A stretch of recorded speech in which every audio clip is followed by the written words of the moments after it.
All right, so today we got something special going on here. We are going to be tasting and bottling one of my favorite ferments that I just created recently.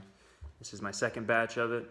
First time was a small batch. This one's still a small batch, but a little bit more this time so I could share more love. And so lo and behold, we have the Blueberry Tamarind Ginger Beer. Many aliases. You can go by Blueberry Tam Ginger Bee, the Tam Jam, Blueberry Tam Jam. I don't know, if you come up with a cooler name, let me know. But yeah, it's so fresh blueberries, smashed them, put them into the mash. Tamarinds, you let them soak for about 20 minutes in water. You add that water to the brew. And then obviously ginger, we use some fresh organic ginger, along with local McCoy's wildflower honey and organic cane sugar. And basically just let those cook in the pot and let it cool. Add the yeast at some point.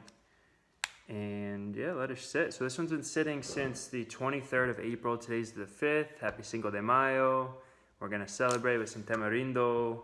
Birra de tamarindo. Spanish is rusty for me right now, but so anyway, to start, you're gonna want to get yourself some bottles to put it in. So I like to recycle bottles, so I use either these GT's bottles or 221 BC, two of my favorite beverages, by the way. This one's like a root beer with mushrooms, like adaptogenic mushrooms and herbs in it. And then 221, they make one as well called their Core series, but their kombucha is top-notch stuff. They're local out of Sarasota. So you get your bottles. I got about 7 bottles. I don't fill them all the way to the top for 2 reasons. One, because they're 16 ounces, so I'd rather kind of spread it around rather than give someone a whole 16-ounce bottle, you know, just fill it up a little bit. And you want to leave some room for the carbonation. When I open this guy, I know he's going to be pretty fizzy under the secondary fermentation because you have all that extra fruit sugar plus the honey plus the organic cane.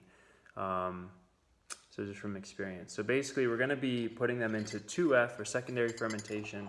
So I took about 2 tablespoons of sugar, mixed it in with water, and now I'll add a little bit of this to each of the bottles.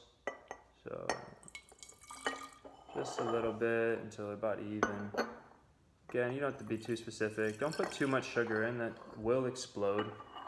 It's no joke. You can definitely get some explosives out of this. So yeah, this has definitely been my favorite beverage. You can also use cans, and you can use bottles with a lock top or a flip top. So see, that's too much. That's way too much. So I'm gonna kind of spread it back out. Trying to gauge. You know, you're just estimating here anyways, so it's nothing. Let's get into tasting this bad boy. So I'll reuse this glass. Pull out your airlock. I foolishly did not fill this airlock with water, but there's no bugs in it, so it's all goody. As far as ABV goes, my best answer is I have no idea. I did not put them in a hydrometer, and due to the whole thing, COVID thing, I haven't had a chance yet to order one off Amazon, which I should do probably today. But it does have a very boozy smell to it. So again, it's ale yeast that I'm using. So it can only allow for so much alcohol content, I think around like 6-7%. But it does have the flavor of almost a liquor, kind of liqueur, because it's got that sweetness to it. So I'll go ahead and taste it. Right off the bat, there's the blueberry like initial. The tamarind's really subtle. The tamarind kind of carries the weight of everything else, and then the ginger towards the end. But nice overall sweetness, not overly sweet. A little bit of carbonation so far, but we're gonna get more of that in the 2F.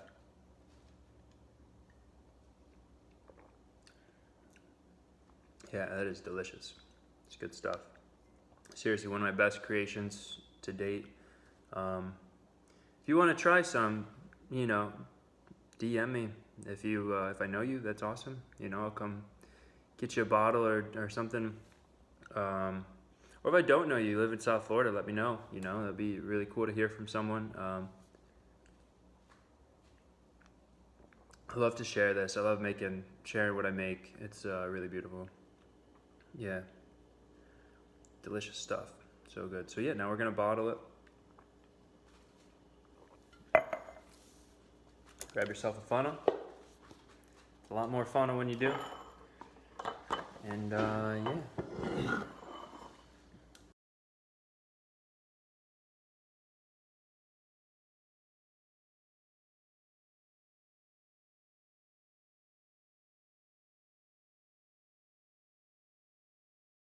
So as you get towards the end of the line down here, you'll notice that the yeast starts to get shaken up.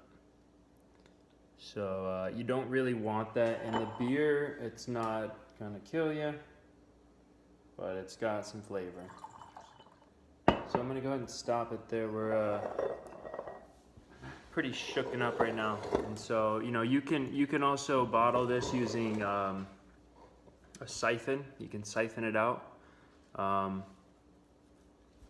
Yeah, I'm just doing it the old school way, pouring it. So if you siphon it, it's easier. You don't mix up the yeast. So basically, I'll just let it sit for a little while, and yeah, when it's, you know, give it like 20 minutes or something, and just put it back. But yeah, basically, you got these guys filled up. So you're gonna cap them.